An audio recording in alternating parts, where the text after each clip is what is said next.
पार्थाय प्रतिबोधितां भगवता नारायणेन स्वयं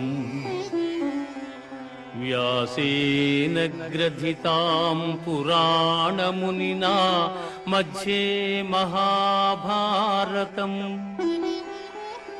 अद्वैतामृतवर्षिणीं भगवतीम् अष्टादशाध्यायिनीम् अम्बा त्वामनुसन्दधामि भगवद्गीते भवद्वेषिणीं भगवद्गीते भवद्वेषिणी। భగవద్గీత మహాభారతము యొక్క సమగ్ర సారాంశము. భక్తుడైన అర్జునునకు అనర్చిన ఉపదేశమే గీతా సారాంశము.